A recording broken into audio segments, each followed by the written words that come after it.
Você pode dar um glória a Deus aí? Pelo amor de Deus, gente. Domingo, eu sou jovem. O pastor Davi me mandou mensagem, falou assim, é bom que você é jovem, então você tem que ser animado. Quem aqui é jovem aí? Levanta o braço. As irmãs aqui da frente, amém? Levanta o braço aí, você que é jovem. Levanta os dois braços, então, aleluia. Dá um glória a Deus aí.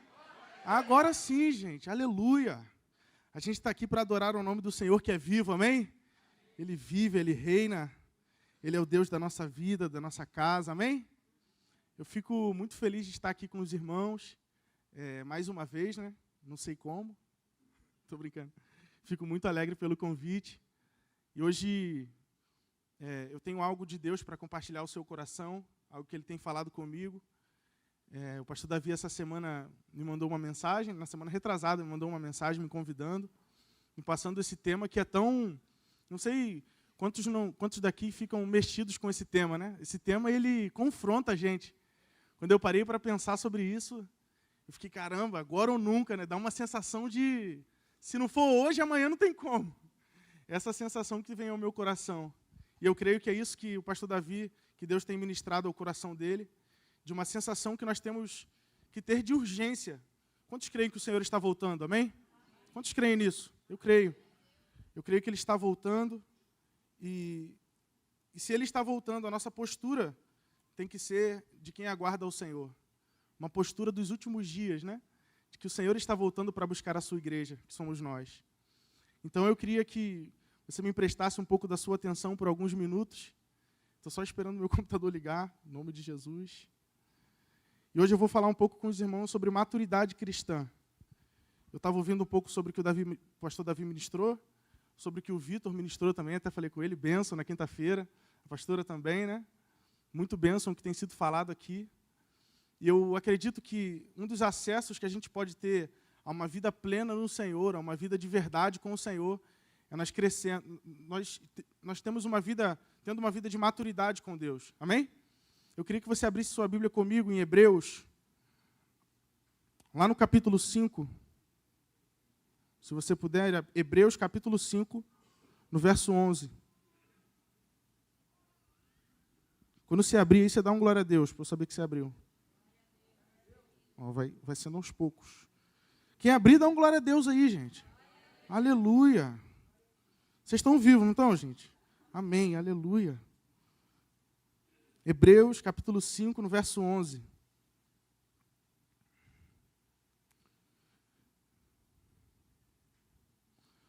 Que diz assim, quanto a isso, temos muito que dizer, coisas difíceis de explicar, porque vocês se tornaram lentos para aprender. De fato, embora a esta altura já devessem ser mestres, vocês precisam de alguém que lhes ensine novamente os princípios elementares da palavra de Deus. Estão precisando de leite e não de alimento sólido. Quem se alimenta de leite ainda é criança e não tem experiência no ensino da justiça. Mas o alimento sólido é para os adultos, os quais, pelo exercício constante, diga isso comigo, exercício constante, tornaram-se aptos para discernir tanto o bem quanto o mal. Você pode fechar os seus olhos mais uma vez? Senhor, nós queremos te agradecer por essa noite, nós queremos render agora todo o nosso corpo, a nossa mente, a nossa alma a Ti, dizendo que nós precisamos de uma intervenção do Seu Espírito Santo nas nossas vidas, para que a Sua palavra seja ministrada aos nossos corações. Nós colocamos assim como nós cantamos agora, nós nos rendemos a Ti, Senhor. Nós rendemos tudo que nós somos a Ti, para que a Sua palavra possa ministrar ao nosso coração, para que nós não saiamos daqui como nós entramos, Senhor. Para que a gente saia desse lugar transformado e renovado pela Sua palavra, Pai. É assim que eu oro a Ti com os meus irmãos aqui, no nome santo e no nome poderoso de Jesus, Pai. Amém. Amém? Eu queria, em cima desse texto, compartilhar um pouco com os irmãos, que eu acho muito interessante o que esse texto diz. O escritor de Hebreus, ele fala assim, como vocês ainda são crianças, eu não posso dar a vocês algo sólido. E aí eu fiquei pensando naquela, olha lá para trás, lá, aquele bebê lá atrás, lindo, maravilhoso lá, ó, no colo. Eu fiquei pensando qual pai, qual mãe, não sei, fala uma comida aí, pastor, me ajuda, uma comida carregada. Uma feijoada para aquela criança ali. Quem é pai aqui? Levanta o braço. Ou mãe, né? Qual pai ou mãe pegaria uma feijoada, aquela carregada, e daria para uma criança daquele tamanho? Levanta a mão aí, quem faria isso? Ou qual adulto aqui, não sei, né? Se você já tem mais de 20, 30, todo mundo aqui tem menos de 50. Amém? Glória a Deus. Ou qual adulto que está nesse lugar que comeria a papinha que aquela criança come? Não tem compatibilidade nenhuma. Ou se come, pelo amor de Deus, gente, sem nada contra, né? Só não é normal. Mas eu acho que é isso que ele está querendo dizer aqui nesse texto. Como é que eu vou pegar uma criança e eu vou dar algo para ela tão sólido? Primeiro que ela não vai conseguir mastigar. E depois ela não vai conseguir digerir essa comida. E esse princípio que é humano é totalmente espiritual para mim e para você. Quando nós nos colocamos na presença de Deus, nos colocamos diante de Deus, nós temos que entender que, assim como na vida natural, na espiritual, a gente tem um momento de ser criança, tem um momento de ser jovem e de ser adulto.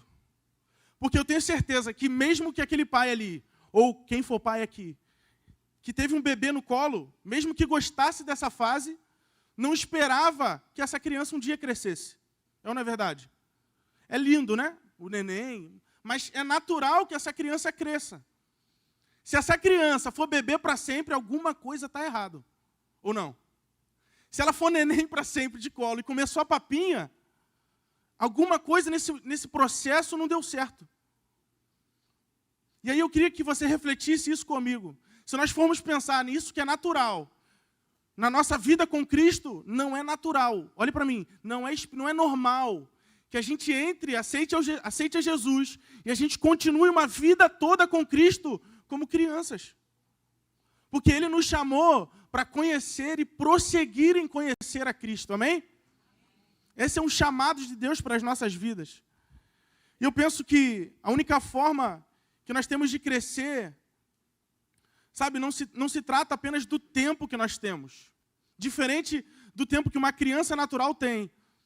Em Cristo não funciona assim.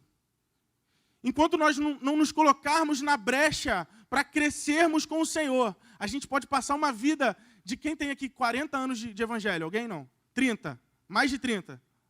Mais de 20? Alguém? Ah, está começando a aparecer. Mais de 10 anos? Alguém tem aqui com Cristo? Amém? Mais de 5 anos. Não é natural que uma criança de 1 ano ela permaneça no mesmo tamanho de uma criança de 5. Ou vice-versa, né?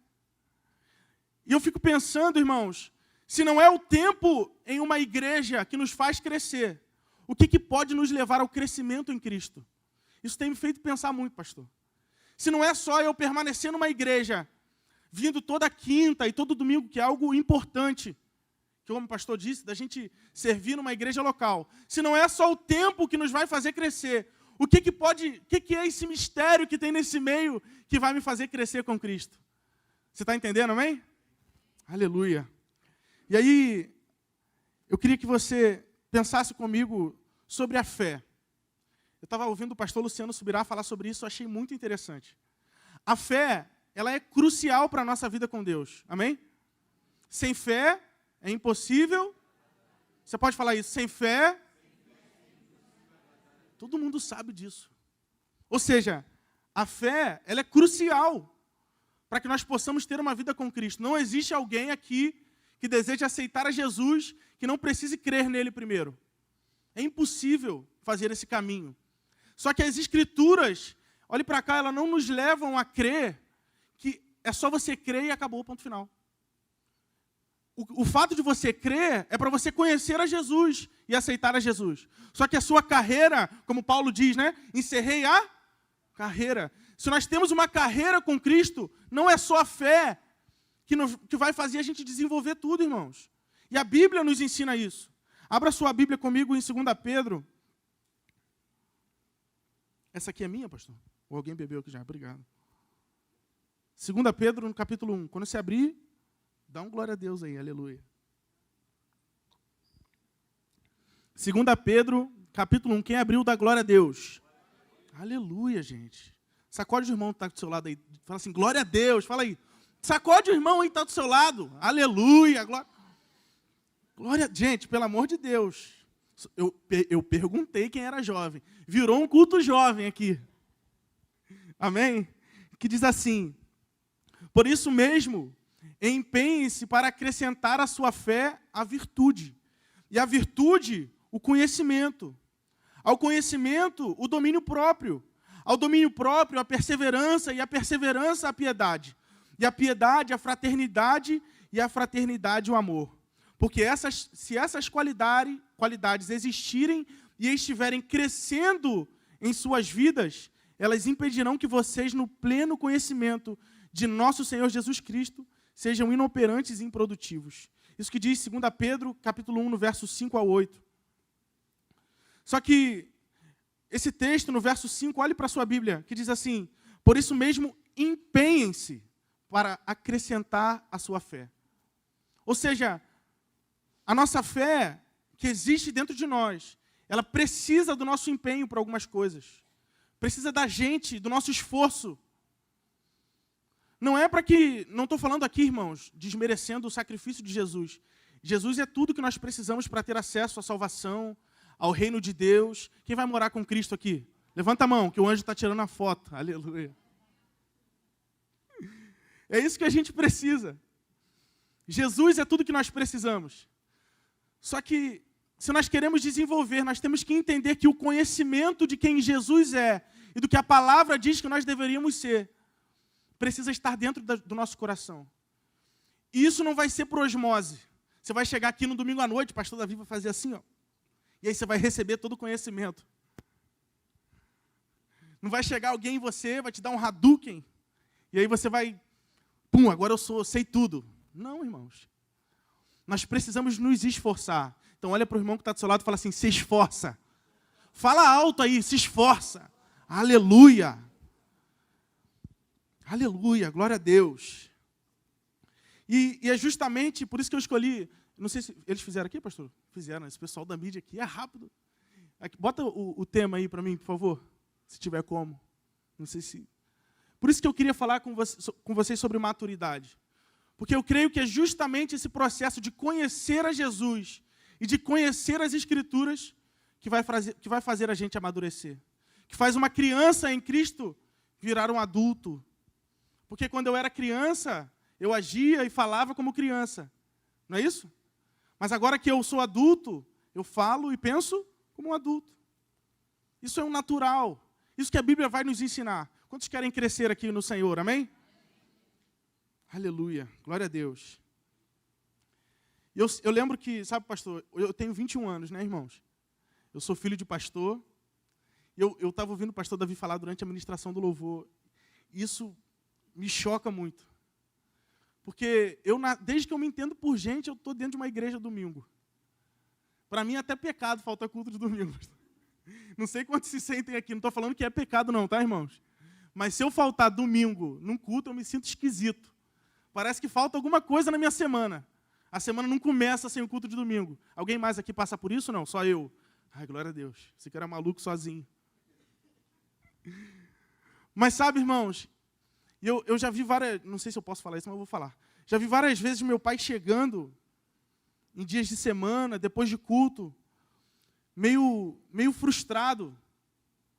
Com gente que está tanto tempo na igreja, tanto tempo ouvindo uma palavra, a pessoa entra por uma porta todo domingo, toda quinta, ela escuta, ó, você tem que mudar os seus caminhos, você fala palavrão, você não pode falar mais, se você trai, você não pode trair, E a pessoa continua fazendo a mesma coisa. Irmãos, o evangelho é o mesmo.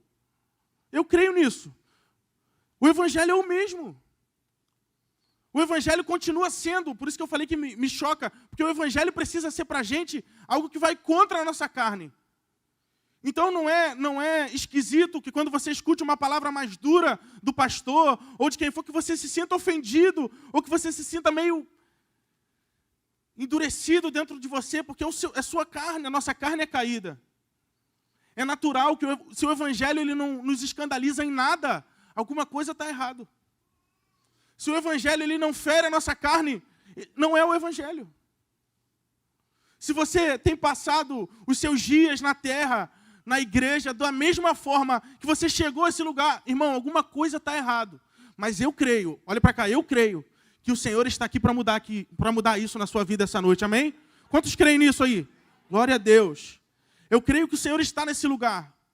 Quantos de nós aqui já não vimos pessoas que entraram aqui, ou seja, ou qualquer outra igreja, né? E elas permanecem a mesma coisa. Se você falar com ela 10 anos depois, ela está com o mesmo problema. Alguma coisa não está encaixando aí. Não encaixa. Porque João 3,16 fala que ele nos dá vida e vida em abundância, irmãos. E a vida em abundância não se fala apenas de quando nós morremos, de nós estarmos com Cristo. A vida em abundância é aqui na terra também, que é conhecer a Cristo. Se nós conhecemos a Cristo, Ele nos dá vida em abundância. Quantos recebem dessa vida em abundância aqui, amém? Eu recebo disso todos os dias. Eu não quero parecer aqui, daqui de cima, mais santo que alguém. Eu passo pelas mesmas lutas que todos os jovens aqui passam, eu tenho certeza. Mas existe algo que nós precisamos fazer, que foi sobre o que o Vitor pregou. A gente precisa se posicionar em Cristo, irmãos. Que tempo precioso é esse que Deus tem falado aqui nessa igreja. É uma oportunidade que você tem de sair por aquelas portas transformado. A sua casa, a sua família, o seu trabalho, transformado pelo Senhor Jesus, que está aqui nesse lugar. Glória a Deus. E falando sobre maturidade, primeiro eu queria falar com os irmãos o que não é maturidade. Porque pode parecer que eu estou falando para você aqui, que se você vier todo domingo e toda quinta cantar, pular, assoviar, pular corda, fazer tudo na igreja, você vai crescer. Não é que isso não seja importante. Olha que doideira. Eu queria te falar aqui que aquilo que você faz para Deus não define necessariamente quem você é em Deus. Mas aquilo que você é em Deus define o que você faz para Deus. Olha que loucura. Isso é loucura, irmãos. Porque era só eu fazer a ordem dos fatores, mas altera o produto. Altera totalmente o produto. Vai tudo contra aquilo que a gente aprende. Não é só eu fazer assim, ó. Eu vou pegar essa guitarra aqui abençoada, eu vou tocar, ou baixo, eu vou tocar, e aí eu vou começar a crescer em Deus. Eu vou começar... Não é, irmão. Quando você começar a crescer em Deus, você tem que estar tocando, ou você tem que estar varrendo, arrumando a igreja. Não sei o que o Senhor te chamou para fazer, mas Ele te chamou para fazer alguma coisa, amém? Aleluia. Então eu queria falar com os irmãos o que não é maturidade. Lá em 1 Coríntios, você não precisa abrir, eu vou citar, eu acho que os irmãos vão projetar aqui também. 1 Coríntios 3, no verso 1, que diz assim, 1 Coríntios 3, no verso 1 diz assim, irmãos, não lhes pude falar como espirituais, mas como carnais, como crianças em Cristo. Dei-lhes leite e não alimento sólido, pois vocês não estavam em condições de recebê-lo. Olha, a mesma coisa que diz lá em Hebreus, o apóstolo Paulo agora diz para a igreja de Corinto. Eu não posso falar para vocês como alguém que é espiritual. Eu até tenho coisa para falar. O Senhor até tem coisa para falar para mim e para você. Mas muitas das vezes a nossa infantilidade não nos deixa receber do Senhor. Irmão, não quero parecer aqui alguém que está descendo a marreta, nem nada do tipo. Mas é porque essa palavra ela tem me constrangido. Essa palavra ela tem tocado no meu coração. Eu tenho orado ao Senhor, Senhor, o que eu posso crescer? Para onde eu posso crescer? O que eu preciso aprender do Senhor? Que nesse tempo isso seja um clamor do seu coração. Que nesse tempo isso seja um gemido do seu coração. Pai, eu quero crescer, eu quero conhecer o Senhor. Eu quero prosseguir em conhecer o Senhor. Amém? Só que eu acho muito interessante que essa igreja de Corinto, ela tinha algumas coisas que pode parecer totalmente espiritual para a gente. Primeiro, eu anotei aqui que ela tinha manifestação dos dons do Espírito. Essa igreja aqui, eles falavam, pulavam, rodopiavam, pulava corda. Eles eram brabos. Se fosse pensar hoje em dia, pensa comigo. Eles tinham fervor. Era uma igreja reteté. Não tem nada contra não, tá, irmãos? Mas era uma igreja fogo na venta. Você entrava, era todo mundo falando em línguas, uma loucura dentro da igreja. E não necessariamente eles terem os dons do Espírito significavam que eles eram maduros. Esse negócio foi ficando doido na minha cabeça. Porque não adianta só eu fazer. Depois não adianta eu receber os dons. O que eu preciso fazer para crescer com Jesus? O que eu preciso fazer para crescer em Cristo? Se mesmo eu fazendo tudo, rodopiando, eu ainda não cresci com Jesus. E é isso que eu queria falar com você essa noite, continuar falando. Aqui também fala, eu estava estudando sobre a igreja de Corinto, que eles tinham muitos membros na igreja. O apóstolo Paulo, em certa vez, ele vai dizer, vocês podem ter até 10.000 mestres, pessoas que falam. Ou seja, a quantidade que aquela igreja tinha, em nenhum momento significou que eles eram maduros com Jesus, que eles eram maduros naquilo que Deus tinha para eles. Ou seja, a quantidade de gente, se tiver 2 pessoas aqui, como o pastor falou, se tiver 3, 5, 50.000, não vai dizer nada de muitos de nós. Porque isso pode parecer, tem aparência de bom, mas é mal. Tem aparência de que está crescendo, mas é raso. Porque o conhecimento de Deus ele é progressivo, não é isso? Eu acho que é a visão de Ezequiel, que viu um mar, né, na sua frente. E aí ele vai andando. Primeiro ele vai andando um pouco, depois ele vai progredindo, as águas começam a subir. E assim é a nossa vida com Cristo. Irmãos, eles também tinham dinheiro. Essa igreja não era uma igreja pobre. Não era uma igreja pobre. A igreja de Corinto não era como as outras igrejas que poderiam ter escassez de dinheiro, né? Não eram. Ou seja, não é dom, não é dinheiro, não é quantidade de gente, não é fervor. Então o que é? O que é? O que faz a gente ser maduro com Jesus, ser maduro no Senhor? Vocês estão entendendo o que eu estou falando, amém? Pouca gente, mas tá bom, tem 3. Aleluia. Amém. Agora eu queria que você pensasse comigo, se isso não é maturidade, o que é ter maturidade? Eu queria que você pensasse, o apóstolo Paulo, eu não vou ler todos os textos, né? Quando ele vai falando para a igreja de Corinto, ele fala sobre diversos assuntos. Um desses que eu anotei foi sobre a divisão dentro da igreja. Aqui não existe, mas lá no Porto Novo, na Missão Betesda de Porto Novo tem. Gente que continua insistindo em viver brigado com outro dentro da igreja. Aqui não tem. Lá na Missão Betesda. Estou até contando uma fofoca para vocês aqui. Brincadeira. Gente que entra, que não fala com o irmão que está do lado. Que tem rixa com outro. Impossível. Aqui não acontece. Eu estou falando de lá, tá, irmãos? De gente que não... eu não bato... Posso falar um negócio aqui, pastor? Que é feio, sabe o que eu vou falar? Não sabe? Meu santo não bate. Que isso? Como assim? Meu santo não bate. Está repreendido em nome de Jesus. Porque é outro santo, menos o Espírito Santo, né? Como é que o santo não bate dentro da igreja? Eu sei que é engraçado, mas é triste. É engraçado, mas é trágico. Porque no nosso meio ainda existe divisão. Ele fala assim, dentro da igreja de vocês tem muitas facções. Senta um grupinho ali, outro ali, esse aqui não fala com aquele de lá, e esse aqui não fala com o de lá. Olha que loucura. Dentro da igreja, gente que estava falando em língua, rodando, pulando, batendo no teto. Mas continuava de meninice dentro da igreja. Outra coisa que eu queria falar com os irmãos é sobre a pureza. E principalmente em 2 Coríntios, ele vai falar muito sobre os casos, como tem criança aqui, eu prefiro não falar, mas eu acredito que os irmãos vão entender, né? Sobre os casos de imoralidade dentro da igreja. Depois, se você se interessar, leia essa carta. Os casos de imoralidade grave, muito grave dentro da igreja. De coisa que é um absurdo, mas que acontecia. Agora eu te pergunto, irmãos, se o Senhor não nos chama para impureza, Ele nos chama para quê?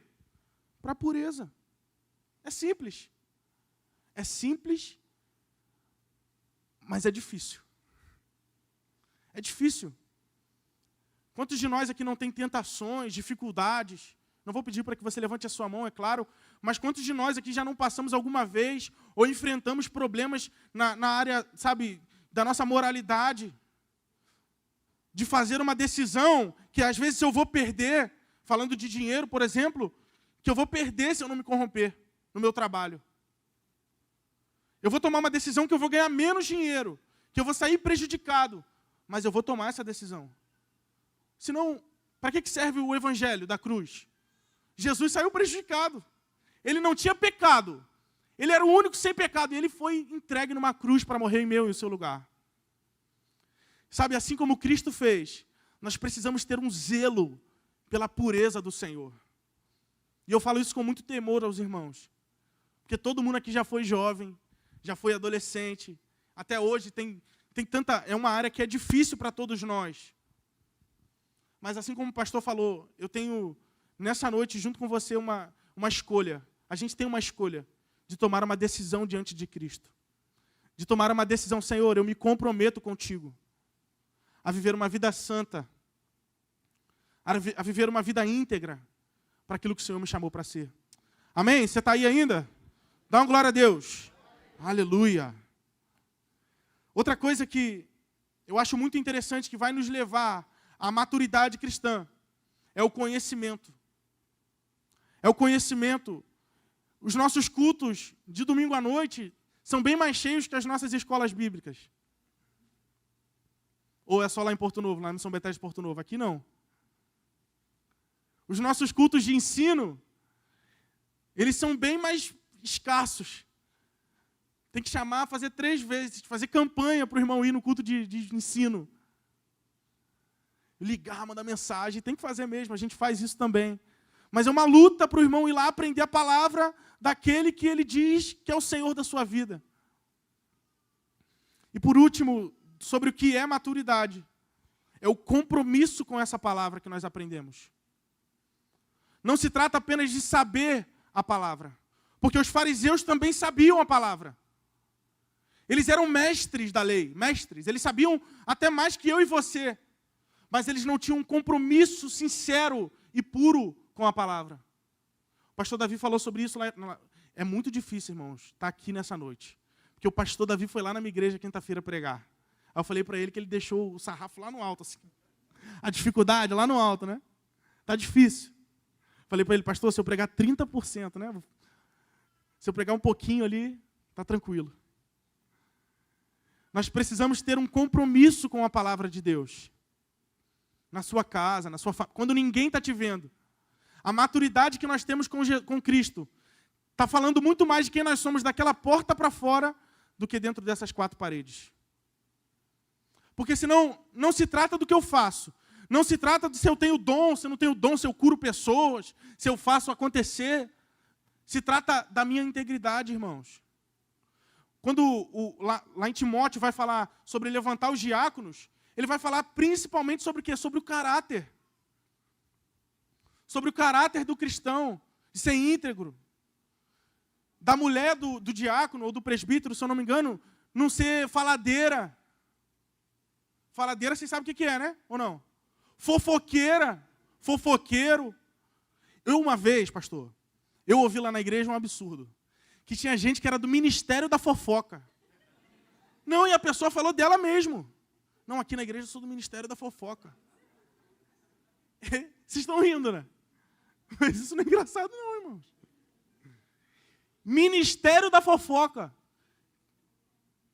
Aí eu fico pensando, lá no texto fala assim, ó, os imorais, os adúlteros, os homicidas, os maldizentes não herdarão os reinos dos céus. E se eu falo assim, ó, eu sou do ministério do homicídio aqui na igreja?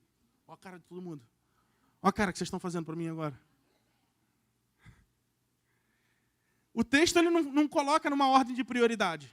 Pecado é pecado. A mesma capacidade que alguém tem de matar uma outra pessoa com uma arma, uma outra pessoa tem com a língua. É ou não é verdade? Eu preguei sobre isso aqui uma vez. Quando o Senhor, lá em toda a sua glória, o Senhor estava lá planejando tudo. Ele olhou para Maria e viu ali Maria, ela ia ser a mãe de Jesus, mas ele não olhou só para Maria. Ele olhou para quem também? Quem estava com Maria? Com José, irmãos. O testemunho de José fala pouco na Bíblia. Mas fala que quando ele descobriu que Maria estava grávida, ele planejou em secreto deixar ela na noite. Para quê? Porque dentro daquela lei, se alguém descobrisse que ela estava grávida sem ser casada, o que acontecia com ela? Ela era apedrejada e morta. Ou seja, nós precisamos ter um compromisso com a palavra, que a nossa língua não é, sabe, domínio do diabo. Desculpa ter que falar assim, eu fiquei pensando em outra palavra para usar. Mas se eu estou emprestando a minha boca para o inferno, eu ainda continuo como uma criança. Se dentro da igreja ainda tem lado A, lado B, lado A fala mal de lado B, e aí é um falando mal do outro, está emprestando a boca, irmãos. Eu estou mentindo? Não estou. Porque essa palavra ela me choca também. A nossa tendência humana é de, às vezes, o pecado do outro a gente massacra. Vocês viram aquele irmão? Mas eu só estou falando só para você ficar sabendo. É informação só. Irmão, fofoca. Fala para a pessoa que está falando assim, ó, fofoca é fofoca. E continua sendo fofoca. Não tem outra palavra. Amém? Você está entendendo ou não? E sabe, irmãos, se nós queremos crescer com Cristo, a nossa postura precisa mudar. A nossa postura diante de Deus precisa mudar. Eu lá na igreja, a gente tem quase a mesma quantidade dos irmãos aqui, né? E às vezes eu vejo alguém tocando bateria, aí sai, está na portaria, está vendo se a caixa está cheia, aquela loucura. Gente que não se posiciona na igreja local. Pastor, o que você está precisando? Quem não trabalha, todo mundo sabe, irmãos. Quem não trabalha, todo mundo sabe isso. Mas aí na igreja a gente não usa esse princípio que a gente aprende em casa. Eu chego aqui, sento na minha cadeira, vejo tudo que está de errado, não me levanto para ajudar. Desculpe você que é visitante, essa palavra agora não é para você, amém? Mas a gente precisa se posicionar. Pastor, o que você está precisando? Em que eu posso servir? Em que eu posso ajudar? O maior no reino de Deus é o maior no reino de Deus é o servo. Quantos aqui são servos do Senhor? Levante as suas mãos aí. Quantos são servos do Senhor, amém? Então sirva a Deus nesse lugar. Se o Senhor tem colocado algo no seu coração, sirva a Ele. Se coloque à disposição do pastor, para que ele possa te usar aqui. E aí, caminhando para o término da mensagem, eu queria que você abrisse a sua Bíblia comigo em Gálatas, no capítulo 4. Prometo que eu não vou me estender muito mais. Abra comigo em Gálatas, capítulo 4. Nós vamos ler a partir do verso 1. Quem abrir, dá glória a Deus aí. Aí, esse pessoal desse lado aqui, eles estão me dando maior moral. Quem abriu aí, dá glória a Deus. Aleluia, gente. Essa igreja aqui ela é uma igreja animada. Gálatas 4, no verso 1, diz assim: digo, pois que todo... Amém? Abriram aí? Amém. Vamos ler junto. Digo, pois... Vamos ler junto aqui? Vamos lá. Digo, pois, que todo o tempo que o herdeiro é menino, em nada difere do servo, ainda que seja senhor de tudo. E aí eu vou continuar aqui que diz assim, ó, mas está debaixo de tutores e curadores até o tempo determinado pelo Pai. Assim também nós, quando éramos meninos, estávamos reduzidos à servidão, debaixo dos primeiros rudimentos do mundo. Olha que interessante. Olha que isso é algo extraordinário que a palavra fala. Enquanto você ainda for menino, você não tem acesso àquilo que Deus deixou para você. Porque nós somos filhos de Deus, amém? Quantos são filhos de Deus? Mas se nós somos filhos, nós somos co-herdeiros com Cristo. E o que é alguém que é co-herdeiro? É alguém que também vai receber a herança. Meu sonho é que meu pai está escondendo, ele não me disse ainda. Mas ele tem uma herança de 1 milhão para deixar para mim. Estou brincando. Os filhos aqui do pastor Davi também, ele está guardando esse dinheiro. Meu sonho, irmãos, é que meu pai deixasse 3 carros. Eu não ia ficar chateado. Se alguém fica chateado aqui com herança, pode falar para mim. Deixa para mim, não tem problema. Herança é algo que uma pessoa deixa para outra. Seja na hora da sua morte, né? Principalmente. Só que eu acho interessante, na história do Brasil, se nós formos olhar, não lembro o nome do príncipe, né? Não sei se foi Dom Pedro I, não lembro. Se alguém for professor aí e puder me ajudar. Que ele foi coroado o imperador do Brasil, ele ainda era de menor. Quantos conhecem isso? Todo mundo estudou história no colégio, amém? Ele ainda era de menor quando ele assumiu o império. Então, ele precisava de tutores para tomar decisão por ele. Ele tinha o Brasil todo, ele era o imperador de tudo aqui. São Gonçalo, só coisa boa. São Gonçalo, ali no Pombal, onde fica a nossa igreja. Ele era dono de tudo, mas ele não podia tomar decisão de nada. E assim somos nós com Jesus. A gente tem a herança que Deus deixou para a gente. Mas se nós não crescermos, a gente não pode usar nada. O Senhor não seria louco de entregar nas nossas mãos algo que poderia até mesmo destruir a gente. Eu lembro que quando eu era criança, meu pai falava assim, aquele carro que está lá fora é nosso. Essa casa aqui é nossa. Mas aí eu pedi a chave do carro para usar, quando eu era criança, que era nosso. Até hoje é difícil meu pai me dar o carro para usar. Então, se até hoje é difícil, quando eu era criança era impossível, mas era meu. Ele falava que era, né? Não sei quantos pais aqui já fizeram isso também, essa ruindade. Estou brincando. De falar que não, é até seu, você só não pode usar. Está vendo os pais começando a chorar agora, confessando o pecado. Ó. Brincadeira. Mas assim mesmo, assim como o pastor Davi é com o filho dele, ou com a filha dele, o meu pai, é comigo, ele não é que ele não deixa porque ele não me ama o suficiente. É porque ele sabe que se eu pegar um carro, o que eu vou fazer? Se eu tiver 5 anos de idade e eu dirigir um carro, o que vai acontecer? Eu vou bater com o carro. Tem gente velho que bate. Não, estou falando sério. Mas se tem gente velho que bate, imagina a gente com 5 anos. E assim é com Deus, irmãos. Não foge muito disso aí, não. Deus não é um pai ruim ao ponto de dar para a gente algo que a gente não tem condições mínimas de usufruir. Porque nós somos herdeiros. Amém? Quantos são herdeiros com Cristo? Levanta a mão aí para o anjo tirar foto, irmão. Aleluia. Já falei, o anjo está aqui tirando foto. Estou brincando, tá, gente? É brincadeira. E eu acho interessante porque a palavra diz assim, se somos filhos, então somos herdeiros. Herdeiros de Deus e co-herdeiros com Cristo. Se de fato participamos de seus sofrimentos, para que também participemos da sua glória. Só que eu fiquei pensando, os maiores homens de Deus aqui na terra, os apóstolos, eles não eram muito ricos, não tinham carros, cavalos, né? Mansões, mas eles tinham acesso a essa herança. Eu fiquei pensando, se essa herança não é natural, se essa herança que Deus deixou para mim e para você, não está falando de dinheiro necessariamente, ela está falando de quê?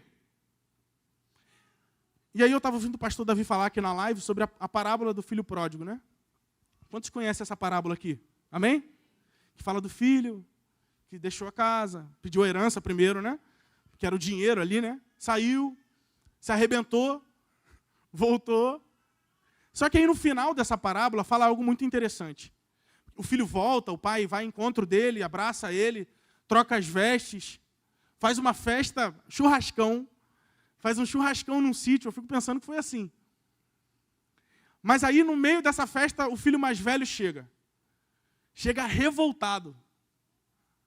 E aí ele fala assim, ó, disse o pai, Perdão, né? Ele fala assim, esse teu filho aí, não é nem mais meu irmão, né?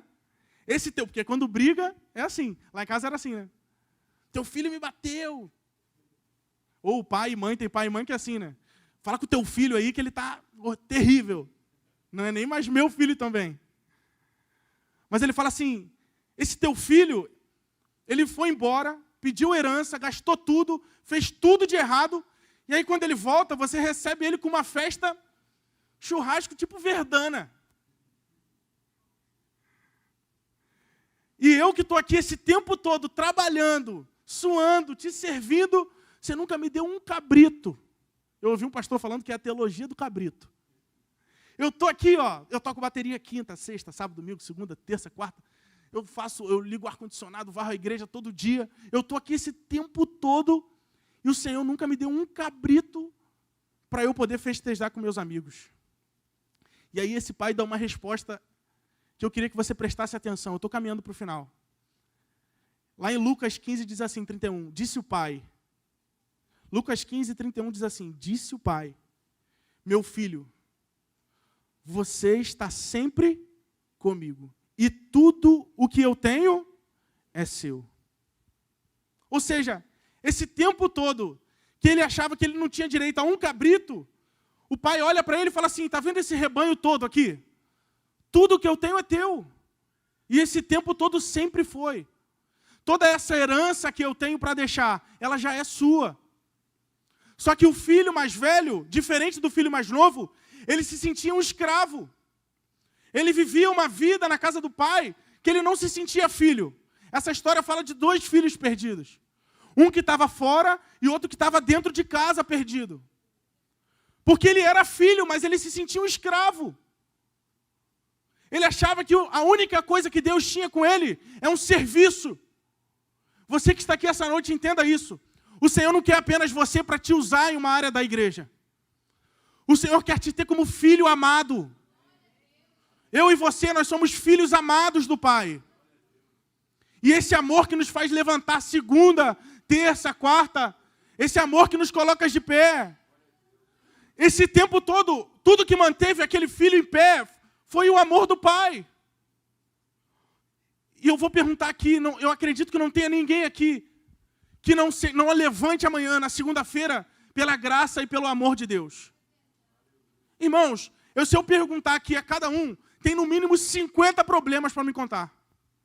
Todo mundo, quem tem problema aqui, levante a mão. Quem tem algum problema para contar? Que a pessoa do seu lado nem acredita que você tem, levanta a mão. Todo mundo tem, irmão. Problema todo mundo tem. E essa é uma promessa que Jesus deixou para a gente, pastor. No mundo, ninguém acorda, hoje eu vou seguir essa palavra de Deus. No mundo tereis aflições. Eu recebo essa... Quantos recebem essa promessa? Não recebe não, irmão. A aflição nessa terra é algo inerente, irmão.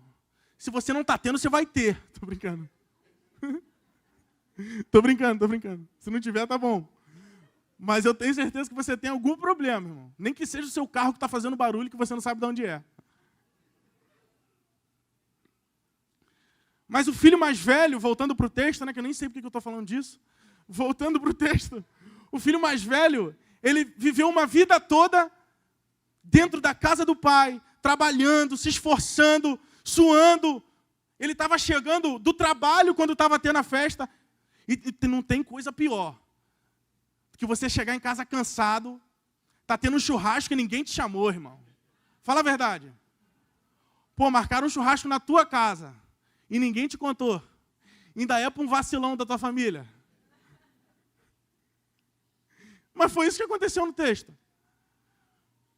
Mas agora, se nós dizemos constantemente que nós amamos a Deus, que nós, nos entregamos a Deus, e a gente não consegue ficar alegre quando um perdido volta, a gente não consegue se alegrar quando o irmão que não vinha há muito tempo na igreja, a gente fala assim, vai chover, hein? Deixa eu ver se eu estou vendo coisa. Aí o que eu faço com a pessoa que já está destruída? Eu termino de destruir. Pô, se vai chover quando eu venho, eu não venho mais, pô. Sabe, irmãos, a gente precisa quebrar essa casca que existe dentro da gente, de que acha que sabe demais, de que acha que é melhor que o outro. A gente precisa voltar à simplicidade do Evangelho. Quando Paulo fala assim, eu sou o maior dos pecadores. O mal que eu não quero fazer, esse eu faço. E o bem que eu quero fazer, esse eu não faço. É isso que eu e você, nós somos isso.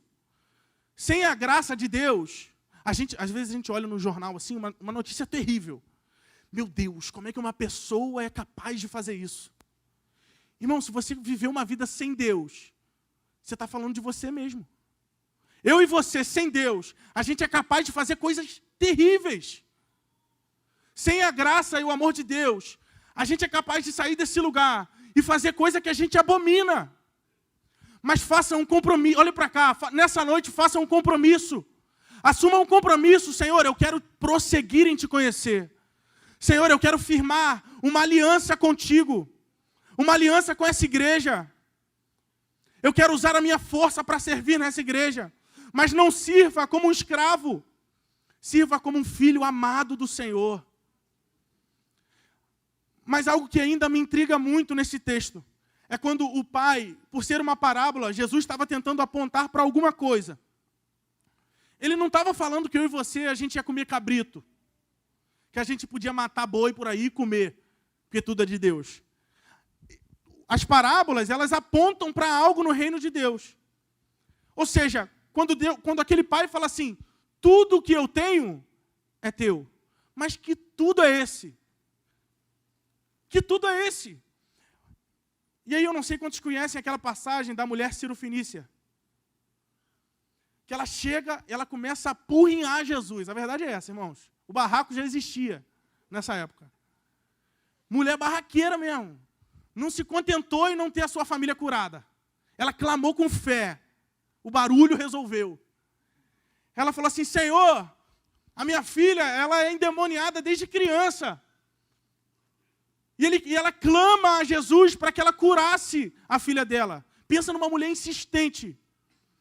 E eu e você, muitas das vezes, desistimos por pouco. A gente clama uma vez, Deus não fez, a gente... Não é da vontade de Deus, não. Pensa numa mulher que insistiu. E aí, tem sempre aquele pessoal na igreja, que é um pessoal que não gosta de ver bagunça. Aí os discípulos chegaram lá em Jesus e falaram assim, Senhor, se o Senhor não for atender ela, pelo menos dispensa. Porque Jesus deixou ela no vácuo. É sério, irmãos, não é mentira, pastor. Não é não. Não é nem... Vocês me olharam agora como se estivessem falando besteira, mas não estou não. Porque ela vai clamando e Jesus só passa. Não disse nada. A palavra fala que Jesus se permaneceu calado. Ela clamando, gritando, e Jesus, ó, tranquilão. E aí os discípulos, aquele pessoal que não gosta de bagunça, eles falam assim, Senhor, ela está clamando ali, mas se o Senhor não for atender, pelo menos fala que não vai atender. Dispensa ela para ela ir embora. E aí Jesus vira para ela e fala assim, eu vim para os perdidos da casa do meu pai. E não é digno dar aos cachorrinhos aquilo que é dos filhos. O que Jesus estava falando? Que a salvação primeiro ali era para Israel, para o povo de Israel. E nós fomos incluídos ali. A gente foi de penetra. Ou seja, a salvação era para eles. E ele fala assim para essa mulher, eu não vim primeiro, eu vim para a casa do meu pai, para os perdidos da casa do meu pai. Eu vim para um povo separado. E não é digno dar a vocês aquilo que é para os filhos. E aí ela fala um negócio muito interessante, irmãos. Porque ela fala assim, ó, Jesus fala assim para ela, não é digno dar aos cachorrinhos. Jesus não estava chamando aquela mulher de quê? De cadela, né, irmãos? Jesus estava mostrando o quê? Que não é digno dar ao cachorro, o animal de estimação, aquilo que é de um filho. Ninguém aqui faz isso, né? Hoje em dia faz. Mas naquela época não fazia. Não, porque esse dia eu fui no shopping, pastor. Tinha uma criança. Não estou falando sério, irmão. Quem já viu isso aqui que eu vou falar? Ó, presta atenção. Tinha uma criança pequena andando e o cachorro no colo. É sério, irmãos. Tem gente aqui que deve até fazer isso, está rindo. É sério, estou falando de coisa séria. Mas naquela época não era normal que isso acontecesse. Não era normal você pegar a única carne, pão que você tinha, Ah, não, eu vou dar isso aqui para o meu cachorro e meu filho vai ficar com fome. Qual pai aqui em sã consciência faria isso? Seu filho com fome, aí você vai pegar, tem um pão, você vai dar para o cachorro. Alguém faria isso aqui? Pô, é maluquice, né? Mas aí ele fala assim, aí essa mulher fala algo muito interessante. Senhor, mas até os cachorrinhos, eles comem dos farelos que caem da mesa. Olha que fé impressionante, irmãos. Até os cachorrinhos que ficam em volta da mesa, lá em casa eu chamo a cachorrinha que tem na casa de aspirador, porque ela limpa. Tudo que cai da mesa, eles comem nesse farelo. E aí Jesus fica surpreso com a fé daquela mulher. Então ele vira e cura a filha daquela mulher, irmãos. E aí, olha para cá, eu fico pensando, se no farelo do que tinha da mesa de Deus, tinha cura e libertação, o que não tem na mesa de Deus? Se nos farelos que caem da mesa, uma criança foi curada, o que nós que somos herdeiros de Deus não temos à nossa disposição em Cristo? Eu fico assim, irmão, eu não sei o que isso faz dentro de você. Dentro de mim, eu fico pensando quantas coisas o Senhor tem para fazer na minha vida e na sua vida. Quantas coisas o Senhor tem para mim e para você. Porque no farelo tinha cura e libertação. Eu queria que você, irmão, pensasse. Aonde você está na jornada com Deus? Você ainda é criança? Então cresça, amadureça. Assim como o pastor Davi falou, faça uma aliança com Deus essa noite. Senhor, eu preciso crescer mais. Eu quero crescer mais. Eu quero ter acesso à herança que o Senhor deixou para mim. Eu quero servir a igreja local. Eu quero ser um representante, um embaixador do Senhor nessa terra. E sabe, eu queria que você que está aqui nessa noite, que deseja fazer essa oração, se colocasse de pé. Você que nessa noite quer firmar uma aliança com o Senhor de continuar crescendo. Eu queria chamar o pastor Davi para que ele ore por nós. Você que deseja nessa noite fazer uma aliança com Cristo, de continuar crescendo, de prosseguir em conhecer a Deus. Que você começasse a ir no seu lugar, a fechar os seus olhos, e que você começasse a clamar a Deus que está no céu, ao Espírito Santo que está aqui. Senhor, eu me rendo a Ti, Pai. Eu quero prosseguir em conhecer o Senhor. Eu quero, Pai, continuar andando nesse rio e que as águas, um dia, que eu possa submergir nas suas águas, mas que eu possa conhecer quem o Senhor é, Pai. Eu não quero me contentar em apenas ter o Senhor, conhecer do Senhor os princípios, ser como uma criança, mas, Pai, eu quero desenvolver no Senhor, Deus. Amém, pastor? Ore por nós. Aleluia. Você quer vir aqui? Fica à vontade. Queria chamar Edson aqui. Edson, essa semana, esteve lá em casa, a gente orou por ele. Edson está retornando à presença do Senhor. Queria chamar alguém para vir aqui. Vem cá, Paulo, Júlio. Se você está aqui também, você quer sair daqui com esse compromisso de mudança, de maturidade, de crescimento, sai do seu lugar. Sai do seu lugar, sai do seu lugar, vem para cá. Você que sente que tem muito, muito mais do Senhor para viver, para experimentar. Sai do seu lugar, meu irmão. Tem um dia que eu não acorde falando isso para Deus. Senhor, eu quero mais. Tenho feito tão pouco, Senhor. Sai do seu lugar. Eu fico imaginando o que era a palavra que o escritor de Hebreus tinha para aquelas pessoas. Imagina isso.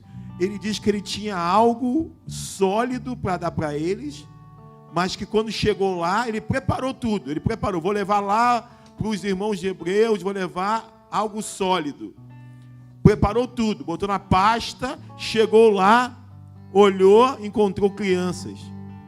Teve que voltar com aquele material e teve que aplicar algo menor.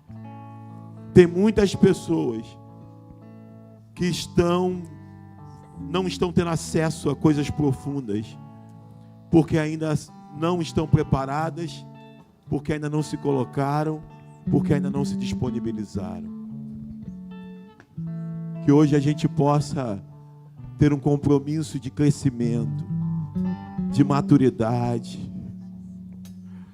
Nós não queremos estar trabalhando, estar na casa do Pai, mas como um estranho. Que hoje a gente possa entender que nós temos direito à herança, que nós possamos nos mover. Domingo que vem nós começamos uma nova classe de novos frutos. Se você não é batizado, ou se você é batizado, mas sente que você precisa conhecer mais dos princípios da palavra, você procura a Bia hoje, não deixa passar, fala: Bia, eu vou estar aqui domingo, eu quero participar dessa classe. Se você é batizado e você sente que ainda falta alguma coisa, você vai se inscrever. Se você não é batizado, mais ainda: ah, mas eu ainda não sou casado, eu sou amigado, eu não tenho isso, eu ainda fumo, eu ainda bebo. Não, ninguém está perguntando o que você faz, não se preocupa com isso. Você só tem que dar o primeiro passo. Eu quero ir ao encontro da maturidade. Eu quero dar passos na presença do Senhor. Então não saia daqui hoje sem tomar essa decisão. Vamos cantar essa canção. Eu gosto dessa canção, porque ela fala de ir além. Ir além. Olha, se tem um lugar que eu não gosto de ir, é no Maruí, lá em Niterói, no cemitério Maruí. Se eu pudesse, eu riscava aquele lugar do mapa.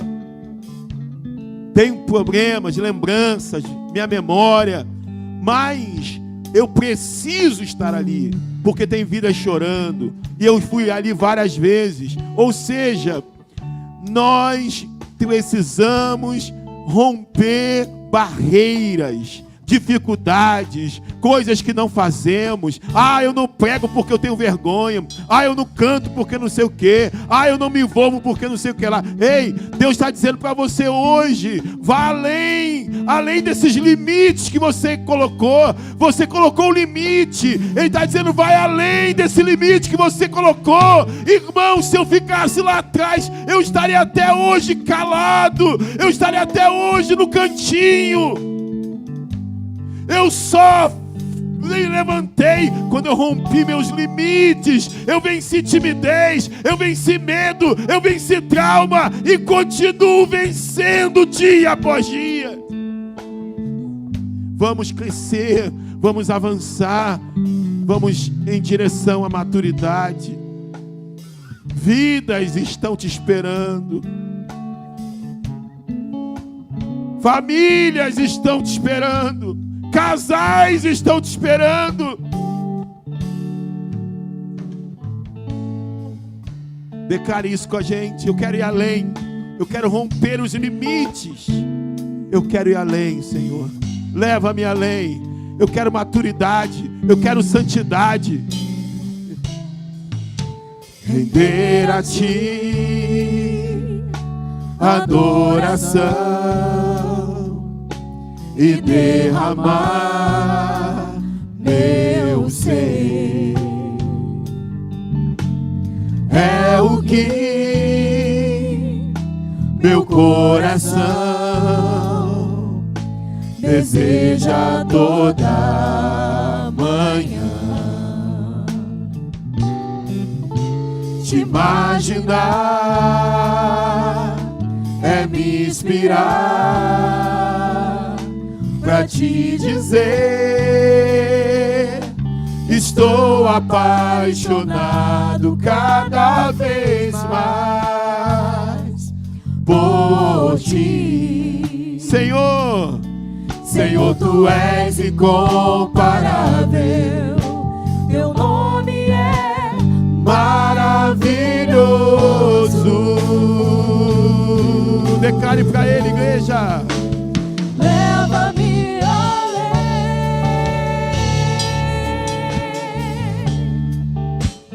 Leva-me além.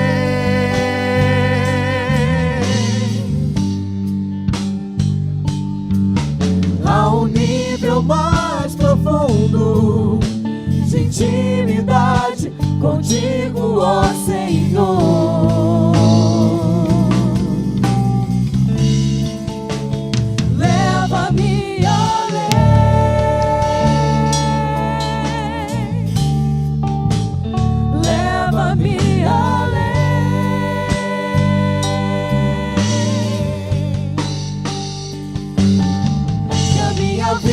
flua mais da tua unção, mais o teu poder. Olha para cá, irmãos, por favor, bota só um pouquinho para mim aqui. Eu viajei várias vezes para a Bahia, vários anos. Não é fácil fazer essa viagem do ponto de vista financeiro.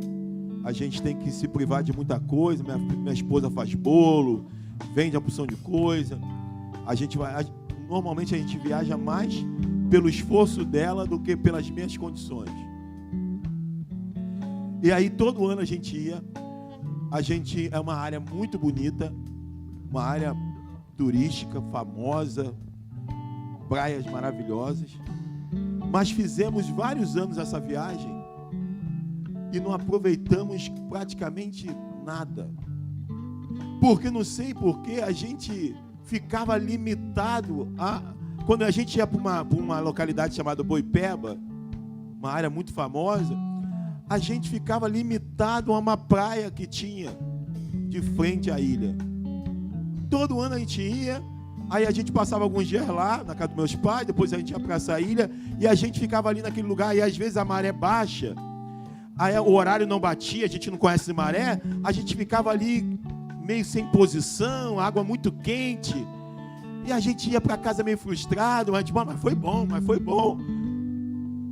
Do nada, um desses anos, a gente alugou uma casa lá em Boipeba, no mesmo lugar que a gente sempre foi. E a gente falou, e eu lembro que antes, minha irmã que mora lá, na ilha, ela falava assim, mano, tá vendo aqui esse caminho aqui? Ao invés de você ir para cá, vai para lá, vai explorar, vai conhecer. Mas não sei, eu ficava meio com medo. Aí eu, não, aí eu ia para um lugar que a gente sempre ia. Só sei que alguns anos atrás, a gente resolveu conhecer de fato o lugar que a gente dizia conhecer. Irmãos, nós tivemos 2 melhores anos lá. E ficamos pensando quanto tempo a gente perdeu indo para um lugar lindo sem explorar aquele lugar. Nós começamos a entrar em trilhas. Conhecemos praias que a gente nunca imaginava. Parecia ser um novo lugar, mas era o mesmo lugar, porque a gente começou a explorar, a gente começou a arriscar, a gente começou a perguntar, onde é, como que chega lá, é quanto tempo andando, e a gente começou a ver um lugar que a gente dizia conhecer, mas não conhecia. Se hoje a gente não se comprometer em deixar o Espírito Santo nos conduzir para lugares inexplorados, ele tem muito, ele não tem só migalhas. As migalhas curaram aquela criança, mas ele tem uma banquete, ele tem uma mesa para você e para mim. Essa palavra de um jovem de 21 anos, que tão novo se deixou usar por Deus, e tem se deixado usar por Deus, é nos alertando: vá à mesa, irmãos, vá ao banquete. O que Edson está dizendo? Eu quero o banquete de volta, eu quero essa mesa de volta. Eu vejo pessoas lavando louça, voltando e falando em línguas, lavando louça, tendo experiências de visão, experiências espirituais. Deus vai te dar de volta os seus dons. Deus vai te usar de novo. Deus vai te encher de novo. Ele quer que você desfrute da mesa. Senhor, nós hoje nos comprometemos a sair desse lugar raso para um lugar mais profundo. De hoje aqui para amanhã, segunda-feira, nós já iremos mudar. De hoje aqui para domingo que vem, nós já mudamos de novo. Desse mês para o mês que vem, novembro, nós vamos mudar de novo. Dezembro de novo. No próximo ano, seremos pessoas diferentes. Seremos pessoas mais profundas. Tira-nos do raso. tira-nos da mesmice. Queremos ter experiências novas. Em nome de Jesus. Nós nos comprometemos agora, Senhor, com a Tua palavra. Se é trauma, nos ajude a superá-los. Se é depressão, nos ajude a superá-la. Se é medo, nos ajude a superar. Se é timidez, nos ajude a superar. Nos ajuda, Senhor. Mas nós não queremos permanecer da mesma forma. Nós fomos criados para dar frutos. Nós fomos criados para frutificar. Que possamos nos levantar nessa noite, Senhor, rumo à maturidade. Você pode declarar isso? Rumo à maturidade. Rumo à maturidade. Você pode aplaudir o Senhor bem forte aí. Deus abençoe. Deus abençoe a vida do Edson. Senhor, nós abençoamos a vida do Edson, Senhor. Nós consagramos a vida do Edson. Nós sabemos que não vai ser fácil. Nós sabemos que o seu filho já está travando uma luta, Senhor. Pai, mas como Simone falou, quando Simone morreu, ela disse: a minha preocupação não é com Duda, porque Duda já está encaminhada, vocês vão cuidar da Duda. Minha preocupação é Edson, cuida do Edson. Pai, teu filho viu coisas difíceis, teu filho tem traumas profundos, Senhor, traumas que o machucaram. Pai, cura o coração do teu filho, cura a memória do teu filho, cura a mente do teu filho. Ele é um potencial. Nós sabemos que vai ser, Pai, degrau por degrau, passo por passo, Senhor. E nós não queremos, Senhor, tratá-lo como irmão mais velho. Nós não queremos olhar para ele com desconfiança, com acusação, com comparação, com lembranças. Nós queremos nos alegrar porque esse filho estava perdido e foi achado. Ele estava morto e reviveu. E nós nos alegramos por isso, Senhor. Pai, muito obrigado, Jesus. Amém. Amém. Aplauda o Senhor mais uma vez. Glória a Deus.